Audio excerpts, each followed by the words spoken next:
ವೀಕ್ಷಕರೇ, ITR returns ಅಥವಾ ITR filing ಬಗ್ಗೆ ನೀವು ಕೂಡ ಕೇಳಿರಬಹುದು. ಪ್ರತಿ ವರ್ಷದ ಮಾರ್ಚ್ 31ನೇ ತಾರೀಕು ಪ್ರತಿ ಉದ್ಯೋಗಿಗಳು ಕೂಡ ಈ ಒಂದು ಐಟಿ ರಿಟರ್ನ್ಸ್ ಅನ್ನ ಸರ್ಕಾರಕ್ಕೆ ಸಲ್ಲಿಸಲೇಬೇಕು. ಈ ಒಂದು ವಿಷಯ ಆಗಾಗ ಸುದ್ದಿಗೆ ಬರ್ತಾನೆ ಇರುತ್ತೆ. ಆದ್ರೂ ಕೂಡ ಹೆಚ್ಚಿನವರಿಗೆ ಈ ಐಟಿಆರ್ ಅಂದ್ರೆ ಏನು, ಐಟಿ ರಿಟರ್ನ್ಸ್ ಅಂದ್ರೆ ಏನು ಅಂತ ಗೊತ್ತಿರೋದಿಲ್ಲ. ವೀಕ್ಷಕರೇ, ಈ ಐಟಿಆರ್ ಅಂದ್ರೆ ಏನು, ಇದನ್ನು ಯಾಕೆ ಸಲ್ಲಿಸಬೇಕು, ಇದರ ಸಲ್ಲಿಕೆ ಎಷ್ಟು ಅನಿವಾರ್ಯ, ಇದನ್ನ ಯಾವಾಗ ಸಲ್ಲಿಸಬೇಕು, ಯಾರು ಸಲ್ಲಿಸಬೇಕು, ಯಾರಿಗೆ ಸಲ್ಲಿಸಬೇಕು ಎಂಬ ಮುಂತಾದ ಸಂಗತಿಗಳ ಬಗ್ಗೆ ಇವತ್ತಿನ ಈ ಒಂದು ವಿಡಿಯೋದಲ್ಲಿ ತಿಳಿಯೋಣ. ಬನ್ನಿ ವೀಕ್ಷಕರೇ.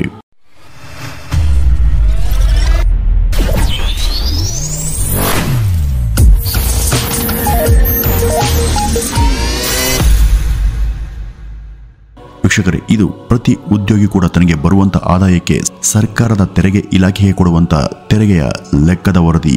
ತೆರಿಗೆ ಇಲಾಖೆಗೆ ಆತ ತನ್ನ ಆದಾಯಕ್ಕೆ ಪ್ರತಿಯಾಗಿ ಸಲ್ಲಿಸುವಂತ ತೆರಿಗೆಯ ವರದಿಯ ಪ್ರಕ್ರಿಯೆಯನ್ನ ಐಟಿಆರ್ ಅಥವಾ ಐಟಿಆರ್ ಫೈಲಿಂಗ್ ಅಥವಾ ರಿಟರ್ನ್ಸ್ ಅಂತ ಕರೀತಾರೆ. ಇದನ್ನ ಸಲ್ಲಿಸೋಕೆ ಒಂದು ಅರ್ಜಿ ಇರುತ್ತೆ. ಅದರಲ್ಲಿ ಅಗತ್ಯ ವಿವರಗಳನ್ನ ನಮೂದನೆ ಮಾಡಿ ಆದಾಯ ತೆರಿಗೆ ಇಲಾಖೆಗೆ ನಾವು ಅದನ್ನ ಸಬ್ಮಿಟ್ ಮಾಡಬೇಕು. ಇದನ್ನ ಆನ್ಲೈನ್ ಮೂಲಕನೂ ಕೂಡ ನಾವು ಫಿಲ್ ಮಾಡಿ ಸಲ್ಲಿಸೋದಕ್ಕೆ ಅವಕಾಶ ಇದೆ. ಇದರಲ್ಲಿ ಕಳೆದ ಆರ್ಥಿಕ ವರ್ಷ ಅಂದ್ರೆ ಏಪ್ರಿಲ್ 1ರಿಂದ ಮಾರ್ಚ್ 31ನೇ ತಾರೀಕು ನಮ್ಮ ಆದಾಯ ಎಷ್ಟಿತ್ತು, ಅದಕ್ಕೆ ನಾವು ಕಟ್ಟಿದಂತ ತೆರಿಗೆ ಎಷ್ಟು ಡಿಡಕ್ಷನ್ ಆಯಿತು ಎಂಬ ಎಲ್ಲದರ ವಿವರವನ್ನ ಕೊಡಬೇಕಾಗುತ್ತೆ. ಯಾವುದೇ ವ್ಯಕ್ತಿಗೆ ಆದಾಯ, ಉದ್ಯೋಗ, ಪೆನ್ಷನ್, ಹೂಡಿಕೆ ಹಾಗೂ ಬಿಸ್ನೆಸ್ ಹೀಗೆ ಹಲವು ಮೂಲಗಳಿಂದ ಹಣ ಬರಬಹುದು. ಅದರ ಕ್ರಮಬದ್ಧವಾಗಿ ಹಾಗೂ ಸರಿಯಾದ ಲೆಕ್ಕವನ್ನು ನಾವು ಕೊಡೋದೇ ಐಟಿ ರಿಟರ್ನ್ಸ್. ಅಷ್ಟಕ್ಕೂ ಯಾರು ಈ ಐಟಿ ರಿಟರ್ನ್ಸ್ ಅನ್ನ ಸಲ್ಲಿಸಬೇಕು? ಇದನ್ನ ಆದಾಯ ತೆರಿಗೆಯ ಮಿತಿಗೆ ಬರುವಂತ ಪ್ರತಿಯೊಬ್ಬರು ಕೂಡ ಸಲ್ಲಿಸಬೇಕು. ನಿಮ್ಮ ಆದಾಯ ವರ್ಷಕ್ಕೆ 2.5 ಲಕ್ಷಕ್ಕಿಂತ ಹೆಚ್ಚಿದ್ರೆ ನೀವಿದನ್ನ ಸಲ್ಲಿಸಬೇಕಾಗುತ್ತೆ.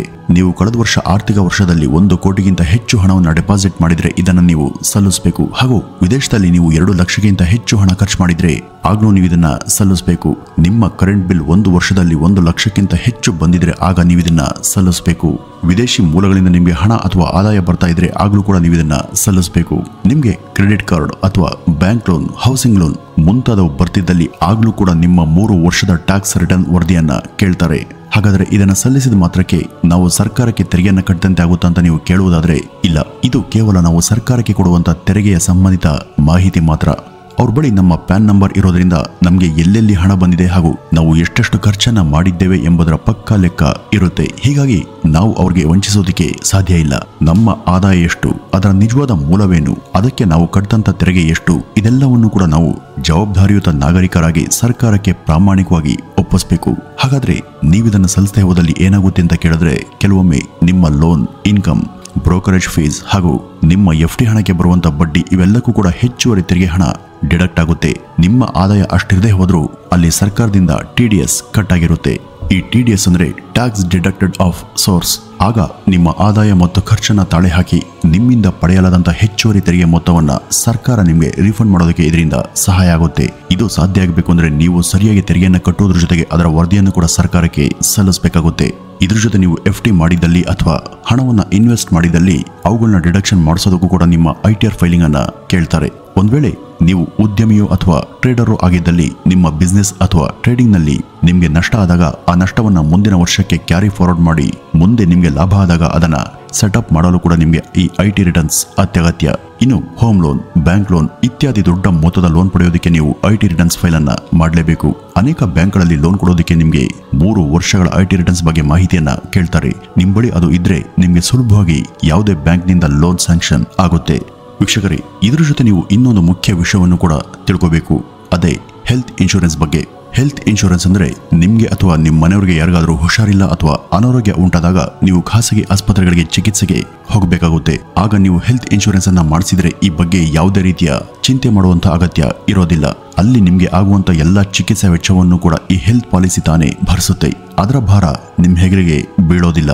ಇದರಿಂದ ಇಷ್ಟೆಲ್ಲ ಅನುಕೂಲ ಇದ್ರೂ ಕೂಡ ಅನೇಕರಿಗೆ ನಮ್ಮಲ್ಲಿ ಈ ಹೆಲ್ತ್ ಇನ್ಶೂರೆನ್ಸ್ ಬಗ್ಗೆ ಸೂಕ್ತ ಮಾಹಿತಿ ಇರೋದಿಲ್ಲ. ಇವತ್ತಿಗೂ ಕೂಡ ಈ ದೇಶದ ಸಾಕಷ್ಟು ಜನ ಯಾವುದೇ ಬಗ್ಗೆ ಹೆಲ್ತ್ ಇನ್ಶೂರೆನ್ಸ್ ಮಾಡಿಸೇ ಇಲ್ಲ. ನಮ್ ಜನ ಅವ್ರ ಬಳಿ ಇರುವಂತ ಗಾಡಿಗೆ ಇನ್ಶೂರೆನ್ಸ್ ಅನ್ನ ಮಾಡಿಸ್ಕೊಂಡಿರ್ತಾರೆ, ಆದ್ರೆ ಅವರು ತಮ್ಗೆ ತಾವೇ ಹೆಲ್ತ್ ಇನ್ಶೂರೆನ್ಸ್ ಅನ್ನ ಮಾಡಿಸಿರಲ್ಲ. ಇವತ್ತು ಕೋಟ್ಯಾಂತರ ಜನ ಆಸ್ಪತ್ರೆ ಬಿಲ್ ಬಂದ್ರೆ ಅದನ್ನ ಕಟ್ಟಲಾಗದೆ ತಲೆ ಮೇಲೆ ಕೈ ಹೊತ್ತು ಕೂರ್ತಾರೆ. ಆದ್ರೆ ಹೆಲ್ತ್ ಇನ್ಶೂರೆನ್ಸ್ ಮಾಡಿಸಿದ್ರೆ ಈ ಕಷ್ಟ ಬರಲ್ಲ. ಈ ಹೆಲ್ತ್ ಇನ್ಶೂರೆನ್ಸ್ ನಿಂದ ಇರುವಂತ ಇನ್ನೊಂದು ತೆರಿಗೆ ಪ್ರಯೋಜನ ಏನಂದ್ರೆ ಅದಕ್ಕೆ ನೀವು ಕಟ್ಟುವಂತ ಪ್ರೀಮಿಯಂ ಹಣ ಇರುತ್ತಲ್ಲ, ಅದರ ಲೆಕ್ಕವನ್ನು ತೋರಿಸಿ ನಿಮ್ಮ ತೆರಿಗೆ ಭಾರದ ಮೊತ್ತವನ್ನ ನೀವು ಕೊಂಚ ಕಡಿಮೆ ಮಾಡ್ಕೋಬಹುದು. ಈ ಹೆಲ್ತ್ ಪಾಲಿಸಿಗೆ ನೀವು ಈ ವರ್ಷ ಎಷ್ಟು ಪ್ರೀಮಿಯಂ ಕಟ್ಟಿದ್ದೀರಾ ಅಂತ ಅದರ ತೆರಿಗೆ ವಿನಾಯಿತಿಯನ್ನು ಕೂಡ ತೋರಿಸಿ ಅದರ ತೆರಿಗೆ ವಿನಾಯಿತಿಯನ್ನ ನೀವು ಪಡೆಯಬಹುದು. ಈ ಹೆಲ್ತ್ ಪಾಲಿಸಿ ಎಷ್ಟು ಎಸೆನ್ಷಿಯಲ್ ಹಾಗೂ ಇದು ನಮ್ಮ ಜೀವಿತಕ್ಕೆ ಎಷ್ಟು ಮುಖ್ಯ ಅಂತ ನೀವು ಕೂಡ ತಿಳಿದು ಇದನ್ನ ಮಾಡಿಸೋದು ತುಂಬಾ ಒಳ್ಳೆಯದು. ಈ ಹೆಲ್ತ್ ಇನ್ಶೂರೆನ್ಸ್ಗಳಲ್ಲಿ ಯಾವುದು ಒಳ್ಳೆಯದು ಎಂಬ ಗೊಂದಲ ನಿಮಗಿದ್ರೆ ಅದಕ್ಕೆ ಉತ್ತರ ಪಾಲಿಸಿ ಬಜಾರ್.